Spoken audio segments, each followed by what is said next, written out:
C'est ce 14 juin la journée mondiale des donneurs de sang, une journée initiée en 2004 par l'OMS.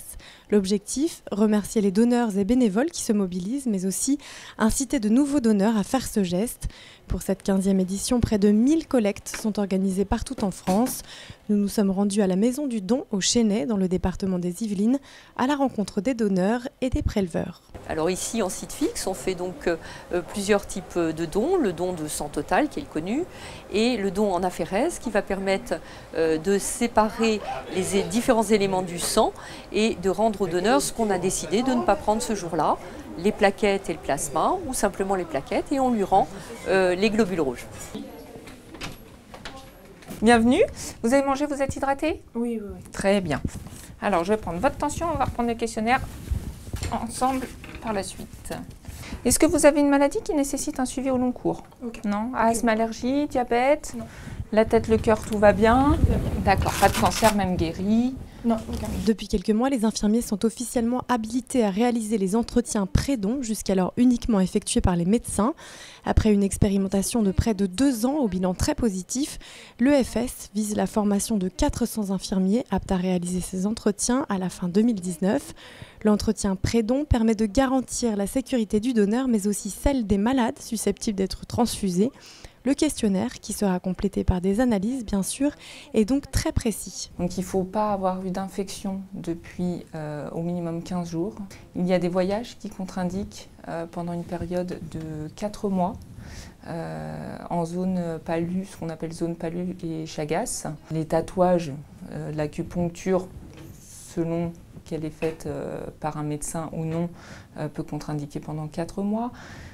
Certaines opérations aussi, lourdes, 4 mois aussi, et les situations à risque. Donc par exemple, le multipartenariat, même protégé, par exemple, va vous contre-indiquer pendant 4 mois. S'il y a eu prise de drogue par voie veineuse, ça vous contre-indique à vie. Chaque jour, 10 000 dons de sang sont nécessaires pour répondre aux besoins en France. Les produits sanguins sont utilisés soit pour des situations d'urgence, hémorragie lors d'un accouchement, d'un accident, d'une opération chirurgicale, soit pour les besoins chroniques, maladies du sang ou cancer. Pour assurer l'autosuffisance nationale, l'EFS doit collecter 3 millions de dons par an et les préparer pour approvisionner 1500 établissements de santé. Les infirmiers préleveurs de l'établissement français du sang suivent ainsi une formation classique avant de se spécialiser. Quand on vient pour travailler à l'EFS, on a une formation particulière, donc on est formé par nos collègues à apprendre à faire le geste de piquer. Et on a un certain nombre de dons à faire sous surveillance et après en autonomie pour être habilité à travailler tout seul. Le don de sang classique, notre collègue, elle est arrivée lundi et ça y est, elle est déjà quasiment autonome pour faire les dons de sang. Et pour ce qui est l'aphérèse, ça dure à peu près un mois et demi, parce que c'est un petit peu plus compliqué de travailler sur les machines. Ce qui me plaît dans mon métier, c'est que c'est quand même technique, parce que il y a quand même les machines avec la circulation extracorporelle, il y a quand même de la surveillance. Et puis le relationnel avec les gens, c'est super, parce que les gens ne sont pas malades, ils sont en bonne santé, ils viennent faire un don, donc voilà, ils sont dans un état d'esprit vraiment sympathique. Moi je vais vous prendre un plateau salé. Alors je vous laisse le choisir parce qu'il y en a 4. Je peux me lever. Là oui. Je vais pas rester debout comme ça à parler pendant... Après un don d'1h30, forcément, avoir le bras comme ça, on a un peu mal au coude. On n'a pas tellement mal au point de ponction, mais bon, on est content de pouvoir bouger son bras. On se sent un peu tremblotant parce que quand on donne ses plaquettes, on perd un petit peu de calcium, même s'il nous supplémente.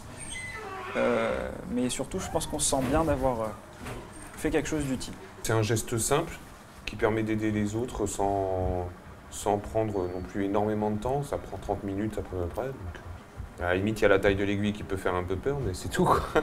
Si je tombais malade, j'aimerais bien pouvoir profiter de ce système-là. Et je suis assez fier d'être dans un pays où le don est anonyme et gratuit. Je sais que c'est pas pareil dans tous les pays.